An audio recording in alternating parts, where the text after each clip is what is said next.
Welcome to the opening line presented by EliteSportsBetting.com. Today is July 7th, 2021. I am here with MLB Dream. Dream, it's been a while. How you been? How are the plays been going so far into the first week of July? Doing all right, man. It's been a minute since I've been on opening line. Been on lunch money a bunch. They're going all right. Had a rough, what was last month? June. Kind of the first losing month, but grinding again. 2-1 last night, and of course 5-0 on plays I left off. So that's always fun. But hopefully we'll back it up with another winning day today. Yeah, I've had a pretty good start to July myself. Had like a 5-unit night the other night, and Nice. End of June was bad. I don't know if there was a little bit of like sticky substance, like was messing up everything and whatnot, but we're back on track. We're getting back to it. That definitely made things a little more difficult, and definitely made you have to spend more time researching and look at everyone's spin rate. Yeah, and then add in the bullpens being even tougher because of smaller samples. And then there's like guys like even Cole. Like Cole had I know his last couple starts have been bad, but like he pitched fine for the first I know his first start was bad on June 3rd. But he had 3 or 4 straight starts of 2 runs or less. So I'm like, okay, he's not as dominant, but he's still good. And then now he's kind of blowing up. Again, small sample, but it just makes you guys a little bit longer to kind of figure out their new pitch mix or really what works, what still has movement, and what they kind of need to get rid of. And command too. Got to figure out how to kind of reset the command. I know Cole's walks have been up as well, so that is something to look at. As always, we are streaming live on Twitch and YouTube. Elite Betting is the Twitch handle. If you can go to that and hit the follow button at the Elite Sports Network on YouTube.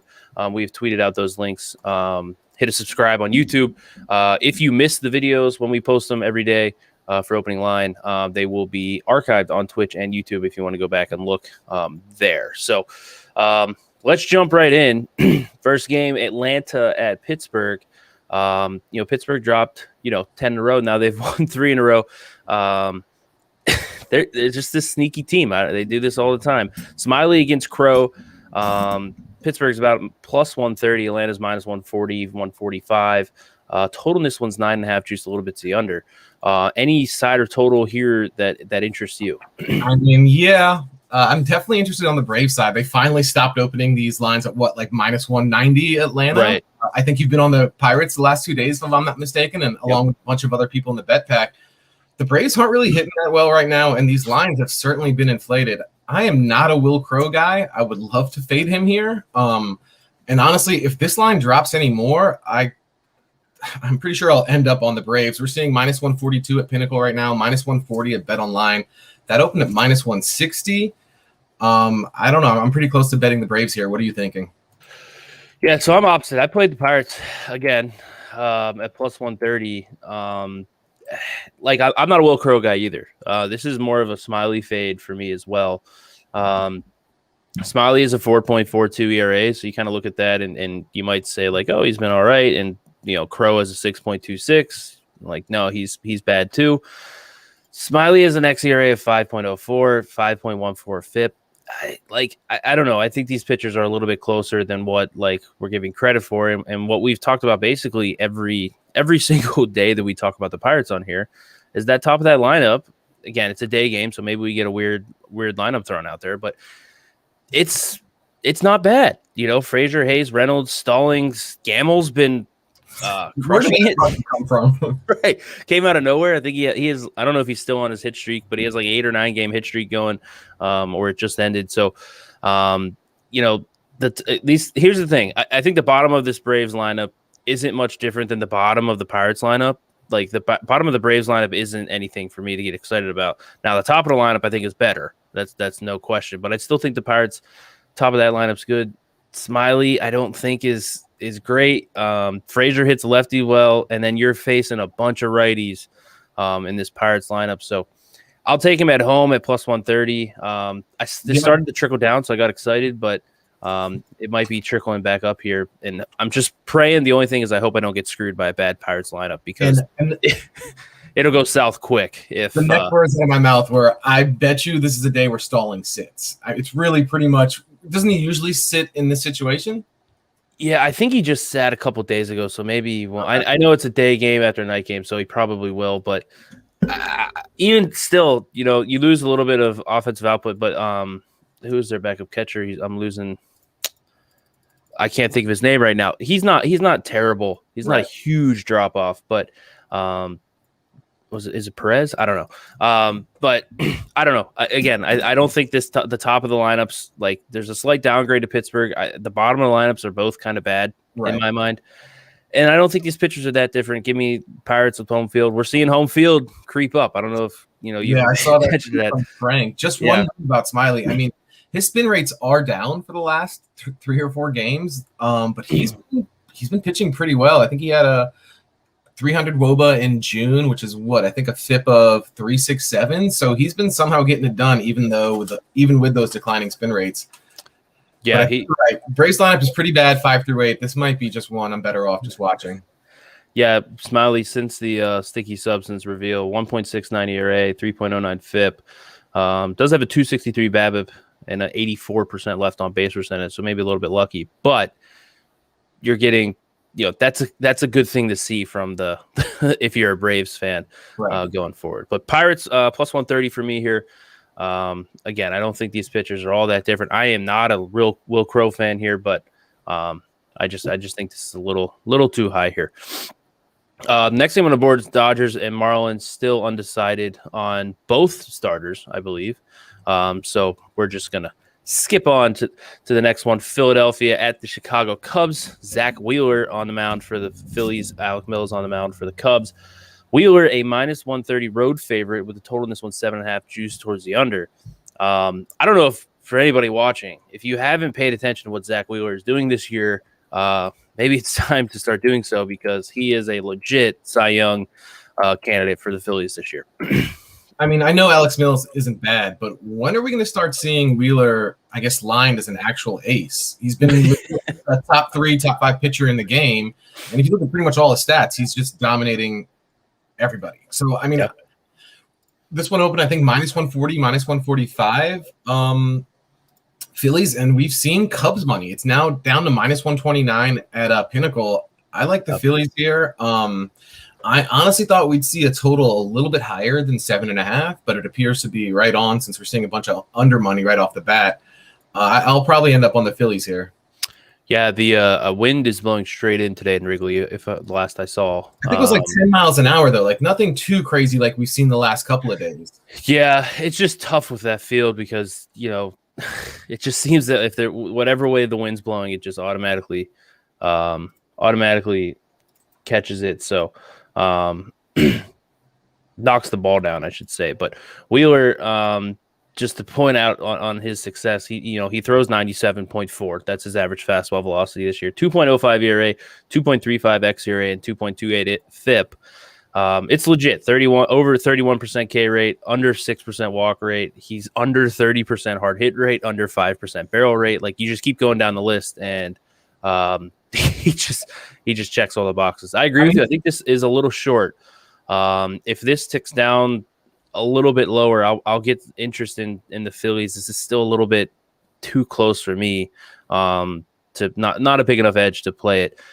Total wise, with that wind, I'm on market, so I'm not. I don't really love to play Wrigley games anyway because that wind can really swing it one way. But I do think the Phillies have the value here. You looking to add a play here on the Phillies or what? I haven't added today, but I am. I think I'm pretty close to the Phillies. I mean, you look at Wheeler's numbers: 2.05 ERA, and you can't really say he's been lucky. His Sierra's under 3. He has a 2.28 xFIP of 2.7. I mean, it's all good. I don't understand why people aren't talking. He should be talked about more as a legit ace. Yeah, I should rescind my opening statement with like he's a legit Cy Young candidate. He's not because DeGrom has been just absolutely absurd. But like if you want to say DeGrom like gets his own trophy and then we have like a second place like real, like is he it? Is he it for you? He's got to be right in the NL. The Cy Young tracker. I mean, he's not really that far behind. I mean, DeGrom or Gausman. I think you could make a case for either one of those guys, really. And it'll probably depend on who I guess comes out of that NL East. going to be impossible not to give it to DeGrom. I thought he'd get it last year, but of course they gave it to Bauer, and it's not looking too good now. But yeah, it's interesting. I don't know. I don't know how many wins he has. That's going to probably knock him down. He's 6-4. That's the other thing. I don't know. No, I know. I'm with you. I'm just saying for real. If he wanted to push, I guess DeGrom, if like DeGrom kind of came back to earth and maybe, went down to like a 1.5 ERA, down to earth, and maybe Wheeler got into the low or mid to high ones, maybe we could see it. But yeah, I think this number's short. It's 129. It's about the best price out there. What would you play that? Like minus 125, minus 123? I'd probably get closer to 120. I'd get involved. I don't think it's going to go down that far. If it does, like, by all means, I'll gladly hop on the Phillies. Like, I'll be very quick to press submit there in the minus 120 area. But like, because Mills, I know his FIP is 4.14, but xERA 4.75. Like, you're getting a probably average to below average pitcher, and you're getting a legit ace, like top 5 pitcher in the NL this year in Zach Wheeler. So, and it's hard to really expect Mills to go much deeper than 5 innings, really. Yeah, I definitely like Philly's lineup. I know they have games where they don't hit, but like, Bryce Harper's starting to heat up a little bit. Like, this lineup's not easy to get through. McCutchen, in the middle. Hoskins has been kind of revitalized this year after he kind of like Gregorius isn't exactly an easy out at the 6 hole. Definitely gets a righty. So I do like the Phillies lineup. Yeah, with Segura back and like you said, Didi, it really just adds a bunch of depth. Normally the guys you'd see batting 5th or 6th are now hitting like 7th and 8th. I'm not a big Travis Janikowski fan, but he's your worst hitter. It's not a bad lineup. Yeah, that's one of those names that like, oh, he's still really in the league, but looked okay for a year. I thought he was going to put it together. He showed some pop, but yeah. Dream and agreement. Phillies have the value there if you're looking to get on. No official plays from us yet. I'm looking to get involved in the lower 120s, 120 range. Dream might be adding that one later on today. So head over to elitesportsbetting.com. Join the bet pack. Right now, there's special $59.99. You get the rest of every play for the rest of the summer. All sports, for the maybe one hockey game that's left. Golf, baseball, a couple NBA finals games left. Soccer. Duke has been crushing the Euro. So head over to elitesportsbetting.com. Get the VIP deal. Colorado at Arizona. Sensatella versus Castellanos. I'm gonna get my spring training notice in here. This game's pretty even, minus 105 both sides. Total in this one 9.5, juice a little bit to the under. Any insight on Castellanos from spring training? Did you see him at all, or anything at all here? I'm actually gonna look right now to see if he did pitch in spring training, but I don't think I've ever heard of him. I would have remembered a name like Humberto Castellanos. Yeah, I don't have anything on. I do know that he pitched a few days ago, though. I think he threw 1 1/3 innings out of the bullpen on the 4th, if I'm not mistaken. So I'm a little curious to see what kind of usage we see out of him today. Isn't that the case? Yeah, he pitched on a 3rd, through inning of the 3rd. He's made 7 appearances out of the pen. His second appearance back on June 9th was 3 innings. So I can't imagine you see more than 3 here. Now, I mean, guess he could go 4 because the Rockies are on the road. And they might not have a hit. So who knows? But I would say 3 is probably a pretty safe bet for him. So he did start in the minors. He made 5 starts, pitched 19 innings this year for the Diamondbacks in AAA. Those 19 innings, and then you have 12 innings with the Astros. Those are really his only work above single A. I mean, this is one of those guys where losing that minor league season really hurt him. I don't know anything about him. I don't really know what to expect. With that said, I'll lean Colorado at this current number, but I doubt this is a game that I'll be involved with. Yeah, I don't care for this because I don't really know what you're getting out of Castellanos. He projects decently, but again, he's been out of the bullpen. All of his major league career has been out of the bullpen. So I'm not a fan of Sensatella. These Rockies can't play on the road. I just want to look, just a note on Sensatella doesn't have the crazy splits. Or sorry, that's his career number. Hold on. And this year, he's a 309 at home, WOBA, against and on the road for 1-4. So like if I just plug in Castellanos's public projection systems and the little bit of 22 innings that we get, which isn't much because it's not a starter, I have an edge on Arizona here, but I'm just staying away. I will note, because I'll bring this stat up whenever I can, the Rockies are 6-32 on the road. That's why you're seeing basically a coin flip with basically a reliever in bullpen game for the Diamondbacks because Colorado is just absolutely horrid on the road. I think that 6-32 comes out to like a 21 win pace over a full season. So honestly, like I wouldn't even have looked at this game if we weren't doing the opening line. These are the games that I just kind of skip over. I don't really like betting on or against or I guess on either team, to be completely honest. Yeah, like I said, I have a lean towards Arizona. I have a lean towards the under because this Colorado offense is just terrible. But Castellanos on the road has been absolute, like one of the, like probably the worst pitcher in baseball on the road this year if you ran that over a full season. So nothing there for us as Castellanos is too much of an unknown, and just the Arizona pitching staff today, too much of an unknown. St. Louis at the MLB best record Giants. Still, I tweeted out on like June 21st that they were the like best record in baseball. Here we are on July 7th. They still have it.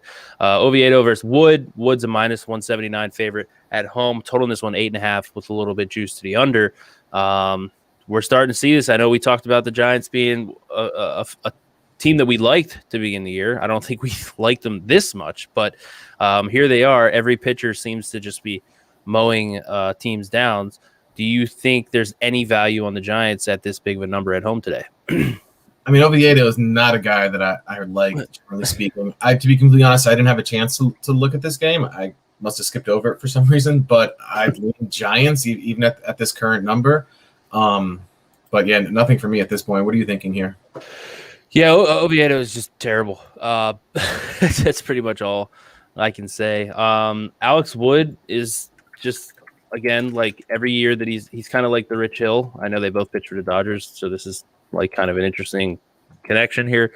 When he's been healthy, he's been good. He kind of was not healthy for a couple of years, and that's gonna again, that was only 47, 48 innings, so it's not a lot, but we haven't seen. Now he's been pretty solid this year. I'd say 3.89, 4x ERA, 3.87 FIP. Yeah, that's just like an average guy, like, right? Maybe slightly above average. We haven't seen like a really good, Alex Wood since 2018. Is that still there? I don't know. It's a tough question. I think this number's a little high, but Oviedo is so bad. Like I don't want anything really to do with this game because he's just not good, and this Giants lineup just hits everybody they face. Every single game, it seems like they just, like, Wilmer Flores is hitting 3, and you would laugh at that every year, but like all of a sudden you're just like, okay, this team's kind of got it figured out. I don't really get it. So I think this number's a little high, but I can't play the Cardinals with Oviedo on the mound, even at this price. Wood's advanced numbers are pretty good, though. We're talking 3.69 Sierra, 3.59 xFIP. I know it's not a huge sample. Deserved ERA of 2.08. That's for who? Wood. Okay. So I mean, it's not bad. I know it's not a huge sample. But yeah, he's getting hit hard. 42.6% hard hit rate. His career's below 33. Like there's just a little bit of his strikeouts are up. There's just like it's just not all there. I mean, it's a great signing. They're paying him $3 million this year. Right. No, I mean, it's like the scenario he gives them like a quality starter, goes 5 innings, allows 2 or 3. Is pretty much what they're hoping to get out of him. And with that bullpen, I think they're fine with that. Yeah. He's just a guy, I think, like you said, 5 innings, 2 runs, 6 innings, 3 runs in that range. They're going to be more than happy. Oviedo is just bad. I can't back it. He doesn't get strikeouts. He walks too many guys. He doesn't get hit hard. 34.8% hard hit rate, but when he does, it tends to be a barrel, 8.2% barrel percentage. So nothing here for me. I think this number is a little high, but I don't know. This Giants team, I was on the Giants a good bit in the beginning of the year, and now I'm, it's one of those things where they have the best record in baseball, and it's almost the middle of July, so they're going to be start getting priced up there. So, next game, Nationals at Padres. Corbin versus Paddock. Paddock a -171 favorite right now. Total in this one 8.5 with some juice towards the under at -111. Corbin, if you're not following it, you kind of like, oh, he's a big name guy, got paid, and it's good. But this year, 5.56 ERA after 4.66 ERA last year. What are your thoughts on Corbin, and what's his outlook in your mind going forward? I mean, so he's one of those, like, the first month of the season, it was almost safe to assume that he might not even be in the league, or one of those like phantom 2-month DL stints or IL stints. He's been better as of late, but I still think he's pretty bad. And I'm kind of with you. You look at all of his estimators, man. Expected ERA 5.4, deserved ERAs over 5. Sierra's pretty close at 4.6. I mean, he's given up a bunch of hard contact. I know he's been leaning on a slider more, which is to be expected. It's his best pitch. I really like the Padres here. I think Paddock has been better as of late. Still makes me nervous. I don't think he's someone that you expect to go 6 or 7, but you could go give him 5 good innings. And I'll probably be adding the Padres here shortly. Yeah, I'm with you. I played the Padres at -168. Basically everything you said, like Corbin, 18.6% K rate. This is at his peak. He was up in the 28-30 range. Right. His walks have stayed about the same. 7.7%, right around his career number. Even those two really good years he had between Arizona and Washington, he was at 6 and 8.4. So we're right in the middle there. So you just lost the Ks, didn't lose the walks. And now he's getting hit harder, 42%. He was at 35 and 38. Barrel rate is up as well. Again, this number there. Yeah, it's tough. Like I said, 5.56. He threw 91 in that year in Arizona, and then he got up to 92 in that first year with Washington that he was good, and he's sitting at 92 this year. If I'm not mistaken, I think he had a career high in usage with the Nats that season. I know he pitched deep into the playoffs, and if you remember, even in the postseason, the Nationals leaned heavily on Scherzer, Strasburg, and Corbin out of the bullpen. They were using them as their bullpen days were facing live hitters in really high leverage situations. So I don't think we've necessarily seen them recover from that, even with less of a workload last year. I'm going to add this to the bet pack now. I also lean Padres team total, and I'm a little surprised to see that at 4.5. Yesterday's total was super weird as well in San Diego. I think it opened at 8. It moved down to 7.5 rather quickly. And last I saw, it was at 8.5 juice to the over. And that hit in like the 4th inning or something like that. Mm-hmm. I think this is another one where the total's a little bit too low. I don't know if I want to necessarily back the Padres and the team total, or maybe just the full game over at that point. But for now, I'm going to be adding the Padres. Yeah, I've been saying both. I like the Padres team total over as well. I think this is a great matchup. There's still that 168. 168's out there. I'm with you. I thought the 8.5 was a little low. You can get some Padres. If you don't want to lay the juice, I think Padres team total has value as well. We didn't even really get to talk about Paddock much, but he got his hard hit rate down from last year. He doesn't walk guys. Strikeouts are still there. Like he's throwing the curveball a little bit more. We talked about, I think, on like one of the first shows, might have been his first start, about how he's basically a 2-pitch pitcher. And, he's at 11% curveball this year. Just enough. Like last year, it dipped down to 7.4%. It's just enough to, kind of keep the hitters at bay there. Maybe get a free strike here and there. So he's been, you look at 4.56 ERA, like, you going down the line, xERA 4.09, FIP 3.58. So his left on base percentage this year is 63%. That number is probably going to come back to earth. Chris Paddock will probably be better going forward. And if you look at his curveball the past couple of games, I think Pitching Ninja has made a couple gifts where he's buckling a couple of knee bucklers out there. I think his spin rate dropped on his curve. I think even before the sticky substance ban, but I think I remember reading that it's more efficient spin he's throwing it right now. So I wouldn't be surprised if we see him increase the usage on that. And like you said, man, that if you're a hitter now, that pitch is in your mind. I mean, the usage still isn't up there, but it might be a weapon for him, and I wouldn't be surprised if we see him throw it a little bit more. Yeah, since the sticky stuff, he has a 5.13 ERA, but a 2.71 FIP, 380 BABIP in that time, and has really one start against Arizona. He went 2 1/3 and gave up 5 runs. Every other start has been, the worst one was either a 6-inning 3 runs or a 5-inning 2 runs where he had 11 Ks. So I'm not really worried about sticky stuff in that regard. Like you said, that it's interesting that he's more efficiently spinning it now. Yeah. But that curveball at 10-11% really just makes him just so much better going forward.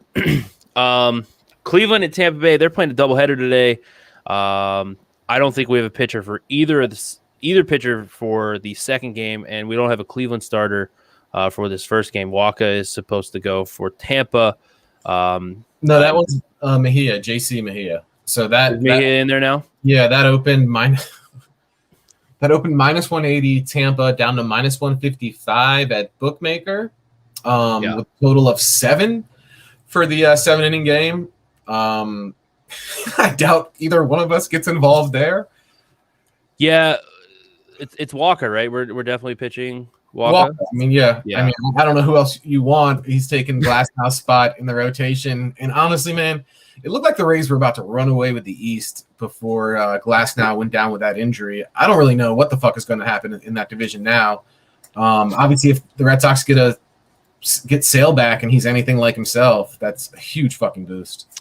Yeah, and we'll talk about this when we get to their game, but Eduardo Rodriguez his luck starting to turn his way the last couple starts. So that'll be a big thing. Boston has a 4-game lead over Tampa Bay. In the AL East, a 9 and 9.5 game lead over Toronto and New York. And we are almost back. Instead of the Orioles inching their way back. Hey, they're 25 games back. They've picked up 2 games on the Yankees over the last 10. So there we go. Only 20 games out of the wild card, man. Yeah, they'll get there. Yeah, but yeah, no play. I don't have any interest in that Cleveland Tampa Bay game. Waka games in general are basically write-offs for me because I don't know if he's coming in second. Like last game, they opened for him, and he was the 4th pitcher to come into the game for the Rays. So no thanks on Waka games. Add in a doubleheader, 7-inning game. No thanks. Next game, White Sox and Twins. Lynn against Pineda. Lynn minus. What are we seeing? Minus 120 in that area? Minus dropping. I think there's also some like minus 114s out there right now. Yeah, I see that at Pinnacle. It has come down to minus 114. Total in this one, 8.5. I left this off, did I? I thought I played. I was thinking about playing under. Can I talk? Like, can we talk about the under? Do you have any interest in the under there? I know Lynn. I know the White Sox have had some spin rate drops. I haven't looked at Lynn specifically, but Pineda is a guy that I don't know. I always seem to like him. He just I feel like he's never really bad and he's never like amazingly good. But I like the under here. Grandal's out. I know that hurts from a catching standpoint, but let me read you this White Sox lineup. Projected lineup today is Anderson, Moncada, Abreu, Goodwin, Garcia, Sheets, Vaughn, Eaton, Collins. There's some there's not a lot there that you enjoy. And then the Twins are the Twins in the sense that they'll probably go 1 for 8 from the in runners in scoring position. Any total here? I'm leaning towards the under. I might be adding that to the bet pack later today. Well, it really depends on what are you expecting? The Twins to go 1 for 8 with runners in scoring position, or for the bullpen to allow every single inherited runner to score? Right. Dude, you mentioned it. I'm having a tough time with these White Sox. I had an edge on them yesterday that I ended up leaving off. Specifically, like you mentioned, their lineup isn't good, and yesterday they rested Tim Anderson. It's really a tough team to get behind when you got Brian Goodwin hitting cleanup, Lurie Garcia in the 5th spot, and then Gavin Sheets hitting 6th. I don't know, man. I like the White Sox again. I might just end up leaving them off again. It's a lineup that I don't want to back. You have Donaldson questionable for the Twins. I know. Yeah.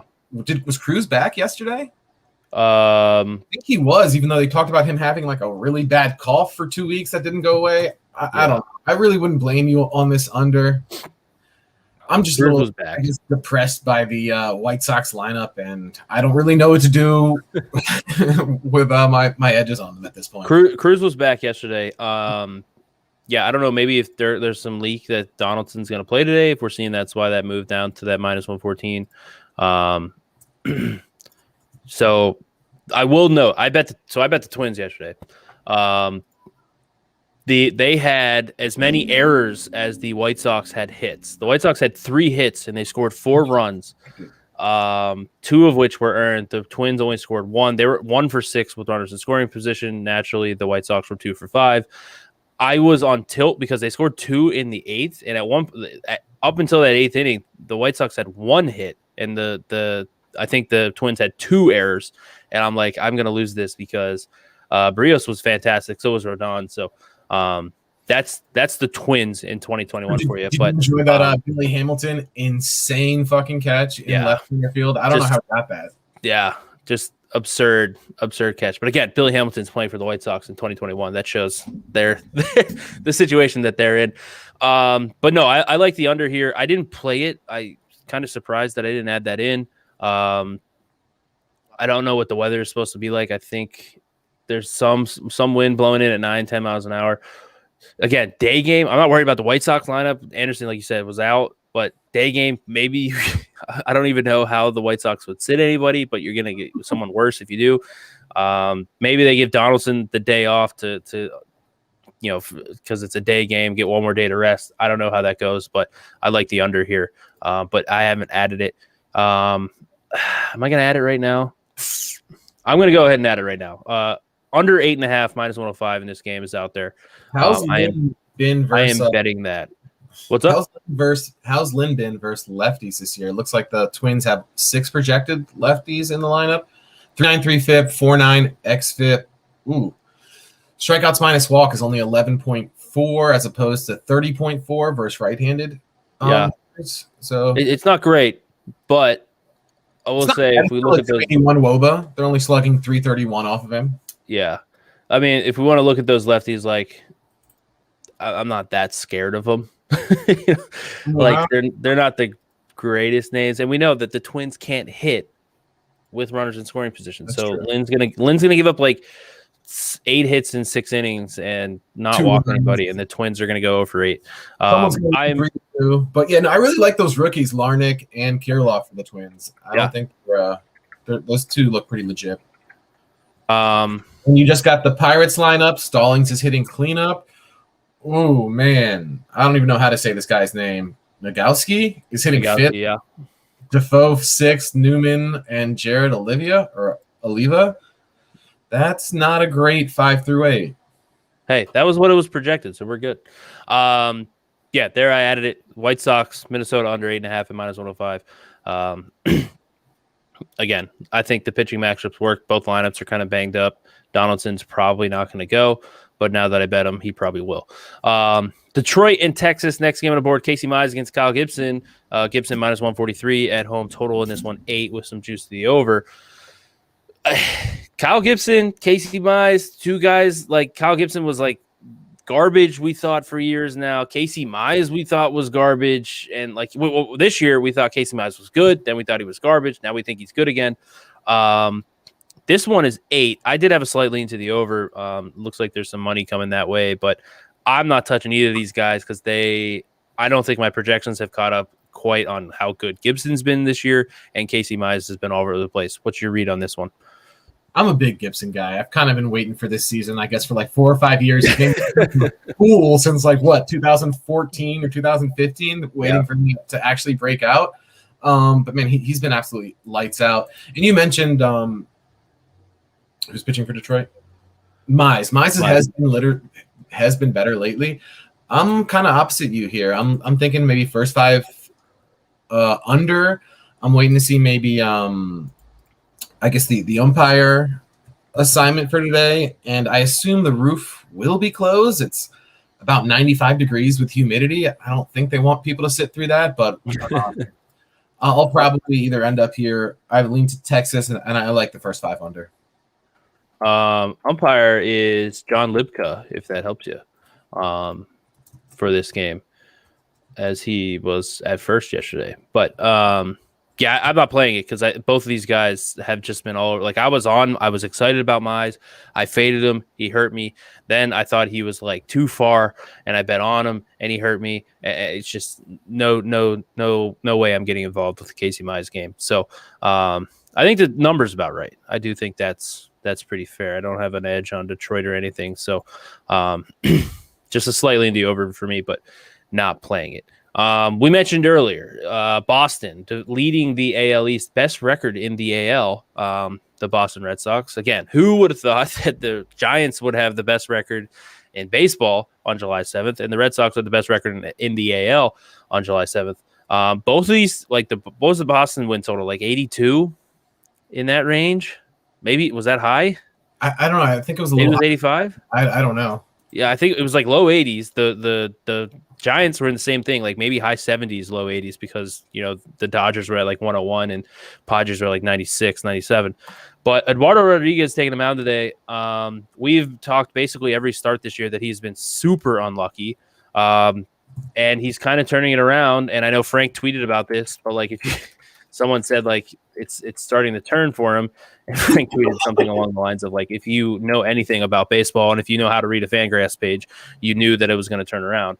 Well, the literally had the largest difference between ERA and FIP since like 1901 or 1910, just something stupid like that. Just absurd. Like every unlucky factor was just like tuned up to 100 for him.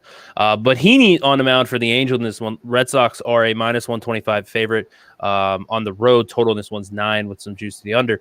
Heaney's been an interesting guy too because again 5.4 ERA, but that FIP and xERA is in the low 4s.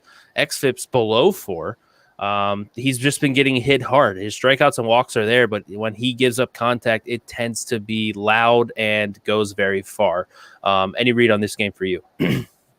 I fucking hate Heaney. I can't ever figure this guy out. I normally just leave his games alone. But yeah, you mentioned it. He's been kind of unlucky. He's given up an absurd amount of hard contact. You mentioned it to righties specifically. 13 of his 14 home runs have gone to righty batters.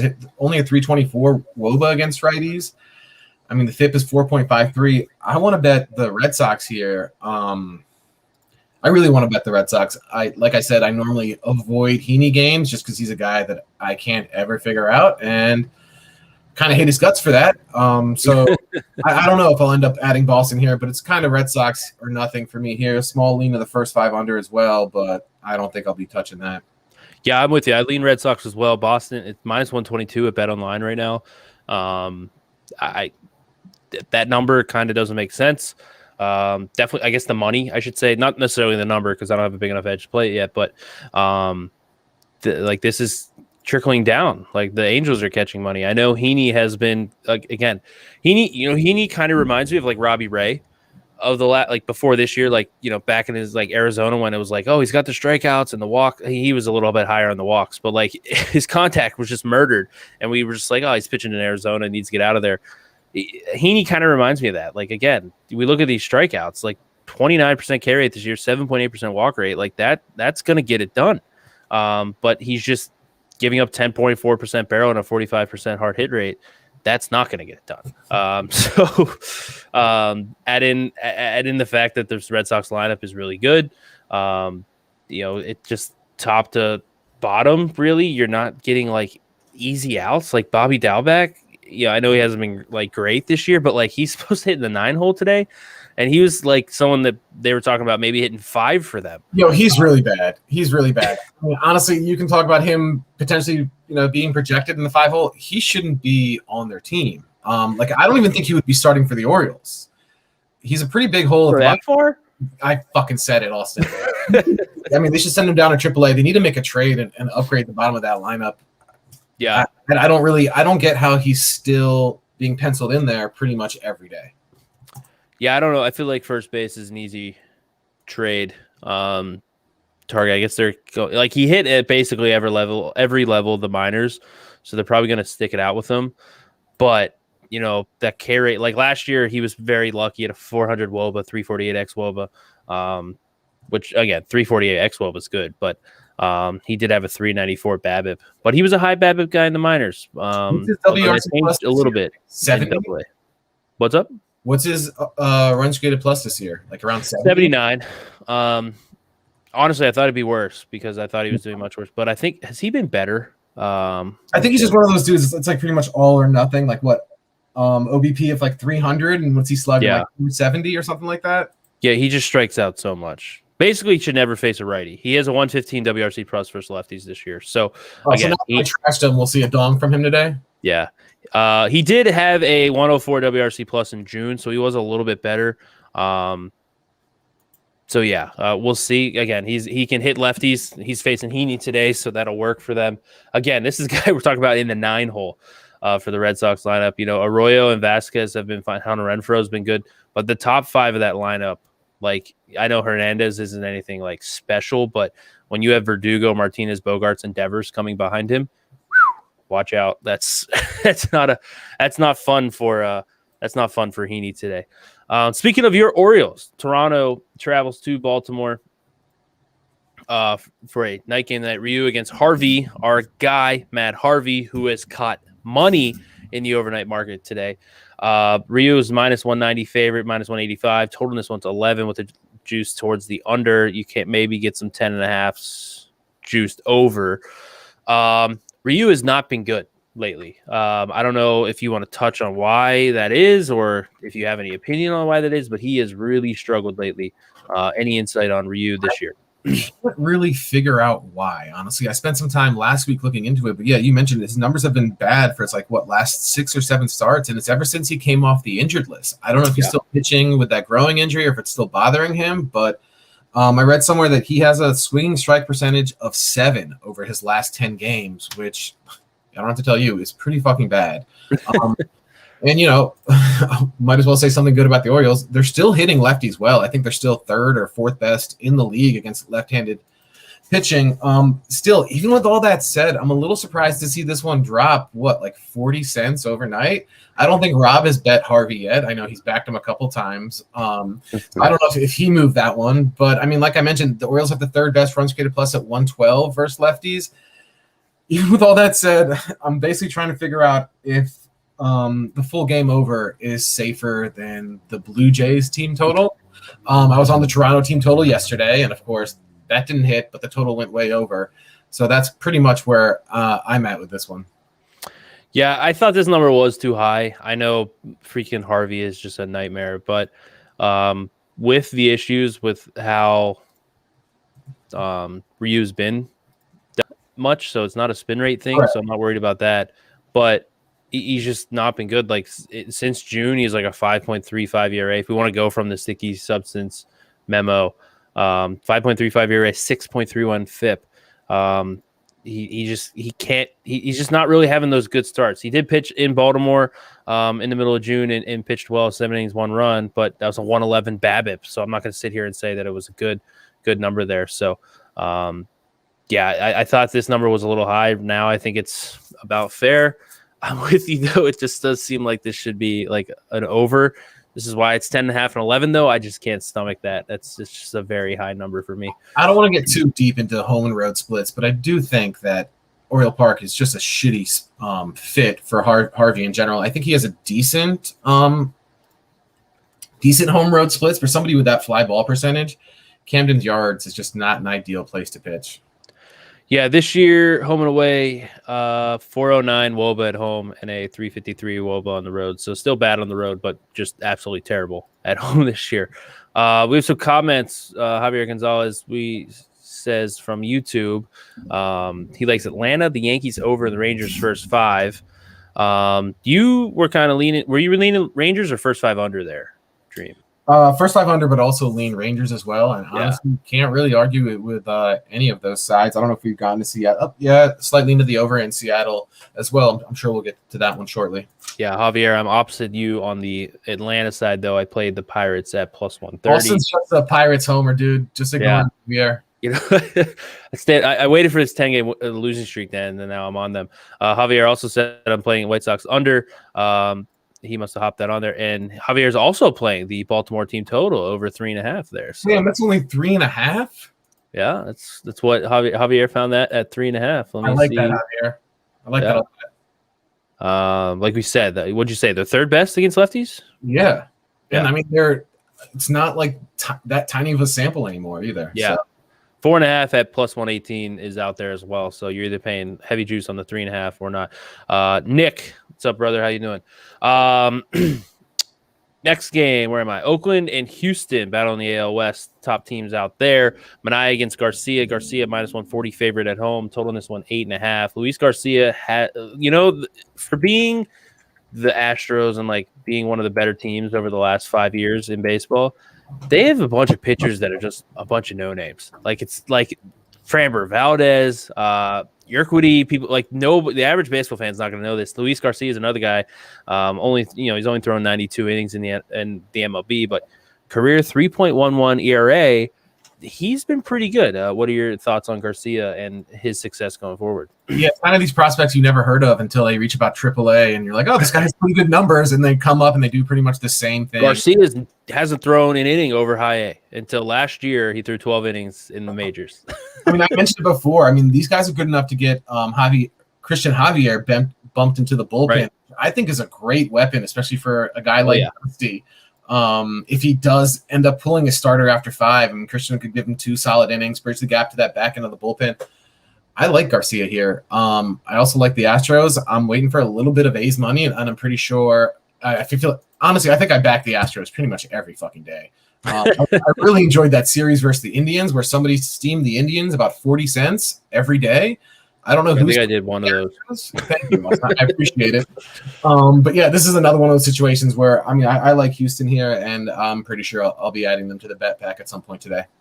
Yeah, I'm right on market with this one, but 27.4% K percentage, 8.2% walk percentage for Garcia this year, 39.4% hard hit rate, barrels under 7%.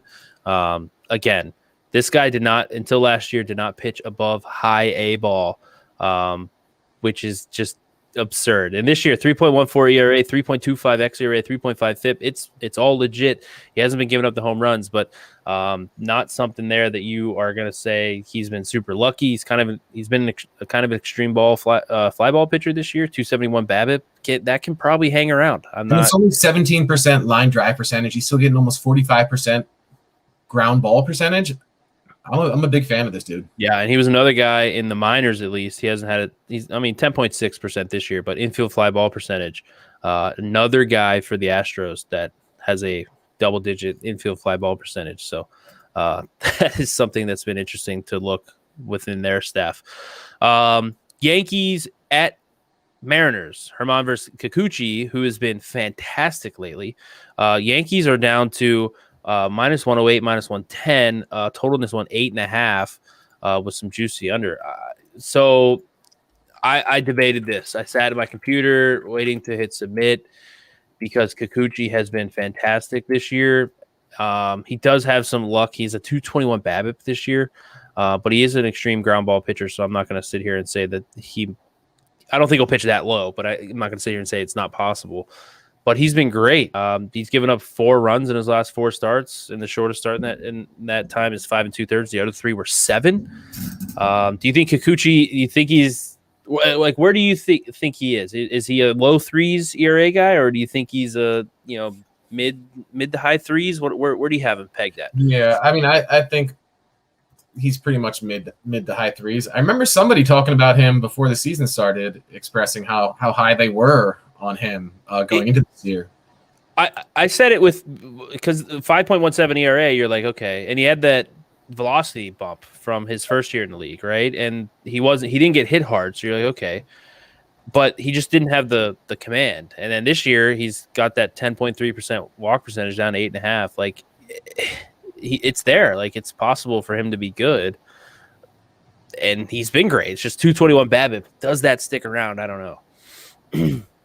With that, with the ground ball percentage, you expect to see somewhat of a low BABIP. My shit's fucking up right now. I'm trying to open up his numbers versus righties specifically because we're going to see a right-handed heavy lineup today from the Yankees. I lean Mariners and the over here. I don't know if I want anything to do with this game, but yeah, no, he has a 4.55 FIP against righties. That's 3.67 xFIP. And you're going to see a heavy righty lineup here. So I don't know if I'm just better off sticking with my, leaving my lean off on the side with the Mariners here. What are you thinking? Yeah, I played Yankees at minus 115. A little bit of a bad number here, but mainly that last point that you brought up. He is drastically worse versus righties, and the Yankees are going to put out literally, I think 9 righties today. I would be shocked if it's not 9 righties. And the thing that I like about it is it's 9 righties that can hit every single one can hit it out. Now I know Odor's projected in there, but they could very well put 9 guys out there. Like I forget who it was. Clint. I can't remember his name. Who's Clint for the outfielder for the Yankees? Frazier.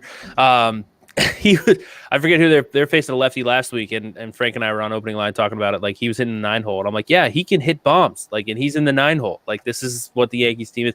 We saw Giancarlo Stanton hit a ball like through the stadium last night. It was absolutely smoked. So I like this Yankees lineup against lefties. Kikuchi does have the strikeouts, but this is a fly ball team. He does give up some barrels. He has a 23% home run to fly ball rate this year.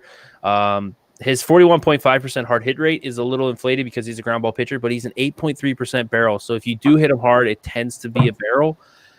And with this Yankees lineup, I like that matchup. Let me ask you this, though. Does Herman make you nervous at all? I'm looking at his last 7 starts. He has an ERA 6.54, 356 WOBA. They're slugging 504 off of him during that stretch. I look at his win rates. I don't think he's a guy that's really suffered too much of a drop there. But his K-minus walk is 10.5 over that stretch. I don't really know. He makes me honestly. I think he makes me more nervous than Kikuchi does today. I don't necessarily think that Kikuchi will be lights out, but I think this is I guess more of a bet on the Yankees versus the lefty. Herman he had that really bad start against the Phillies. He gave up 7 and 4 1/3. He just hasn't been able to go deep. He does have a 500 BABIP game, a 455 BABIP game, 333 BABIP game in that stretch. But yeah, he hasn't been good. So I mean, I'm not excited about him. I'm not a guy who's like high on him in general. So this is more of like I think the Mariners lineup stinks too. So I have that benefit is I'm not like super excited about really anybody in that lineup. They are going to have a ton of lefties because that's really a lot of their young guys just hit left-handed. So they're going to have the platoon advantage there. But I do like the Yankees in this one. I do have a slight lean to the over as well. Just went with the Yankees side. So maybe some Yankees team total over or just the game over as well might be a better way for people to go.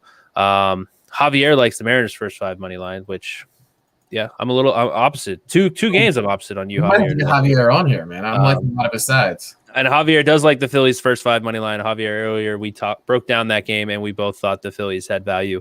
And that this one, I think you're smart for trying to avoid that Phillies bullpen because who knows how that can go. Last game on the board, it's not a doubleheader. Sonny Gray versus Brady Singer, Cincinnati, Kansas City. In Kansas City, minus 134. The Reds are a favorite. Total in this one 9.5 with some juice to the under. Any value here that you see, Dream? Anything you're looking to add as we go on here today? Yeah, I'm pretty close to the Reds here. This number's dropped, about 20 cents or something like that? I think I saw minus 150 before we went on or something at least close to that range. I don't know. If this gets in the high minus 120s, I could definitely see myself betting the Reds. Gray has battled some injuries this season, but he's been pretty great when he's been out there. So yeah, I like the Reds here. Yeah, I think the this number's getting a little bit low. Not enough for me to play it, but I am with you there. I think. What do you have this number at? Like 137. And they're sitting at that right around there. I've seen some like 131s up there as well, but it's tough.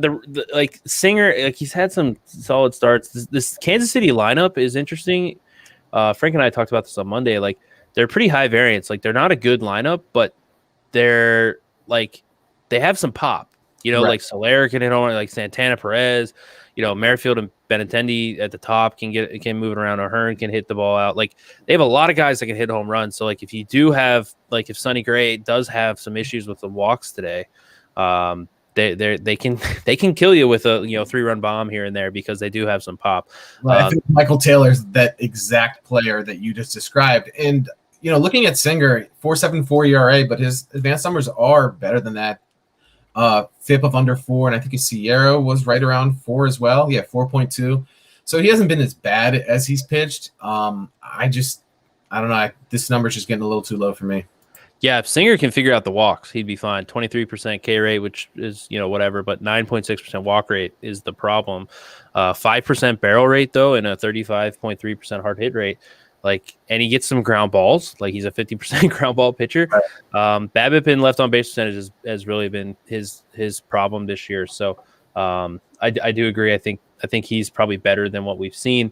But yeah, I think this number's ticking down a little bit too much. I have a slight lean to the under, but not the smallest, like a 0.5% lean to the under, just because I do think that Singer is underrated here. So, yeah, last game on the board, doubleheader. Really quickly, man. Go ahead. So the White Sox, they DFA'd Eaton today? They just did it. He was hitting fucking leadoff for them yesterday. I mean, that's the state of the White Sox right now. But doubleheader, Milwaukee and the New York Mets. We don't have a second starter for the Mets yet. I don't believe so. Maybe I missed it, but that game's off the board at some places. So, first game is Burns and DeGrom. You have any interest in Burns and DeGrom? DeGrom's a -160 favorite. Total 4.5. Juice to the over. Any interest in that game? Not really. I haven't looked into this one. Two of the best pitchers going in baseball, though. I expected that one to open at 4.5. I think we saw a couple 5s out there. I think Circa's still posting a 5, which I find a little surprising. But no real strong opinion here at this point on this game or any of the doubleheaders. What are you thinking?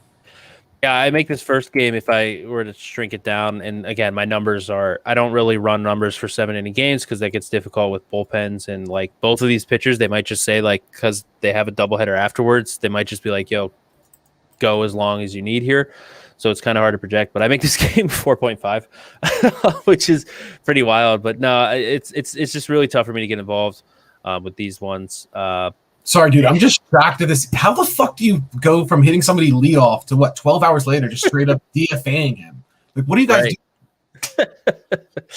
Oh man, that's you're still tilted from a game that you left off yesterday. You didn't even bet it. Javier lost the Reds money line yesterday against the Royals in that game. That was 6 runs in the last 2 innings in that one. That's a tough beat, Javier. Hopefully you get some better luck going forward today. All right, Dream. I don't know. You have added one officially, or did you even? I added the Padres, -168 or something. Yeah. I don't know if minus Eaton news is so tilting, but I'm still. I'll get over it soon. I'll probably end up adding the Reds and the Phillies at some point, and probably the Astros, and I guess the Red Sox might turn into a decent sized card for me. But as of now, Padres the only official play. So Padres, your best bet. I am going to give out Padres' best bet as well. I got it at 168. Is that number still available? Yeah, I don't think that one's moved too much. Yeah, still up there. Padres 168. I think I like the matchup. I am not a fan of Corbin, and I think Paddock has been better than what his numbers show for so far this year. Any final notes from you today, Dream, about today's slate? We got a bunch of day baseball. Any final notes? I don't think so, man. It's a nice 17-game slate here on a Tuesday. No games on July 4th, but they gave us a bunch today to enjoy. So yeah. Monday, Frank and I talked about how there were no day games. Baseball absolutely screwed that up because everybody was off work. But that's baseball for you. So. Yeah, that's it. 17-game slate, like you said. VIP pack at elitesportsbetting.com, $59.99 for all sports the rest of the summer. Head on over for golf, basketball, hockey, soccer, baseball. We got, I don't know how many plays we're going to have up there in the bet pack today, but it's going to be well into the probably 15, 20, 25 in that range. So head over to elitesportsbetting.com, get all you need. Elite Fantasy for DFS and Fantasy Guru for season long as we head towards football season here. For Dream, I am Austin. We are back tomorrow doing the opening line, same time, 10 p.m. Eastern or 10 a.m. Eastern. And check us out at Elite Betting on Twitch and Elite Sports Network on YouTube. Hit the follow and subscribe button. Javier, thanks for hanging out with us. We'll see you tomorrow.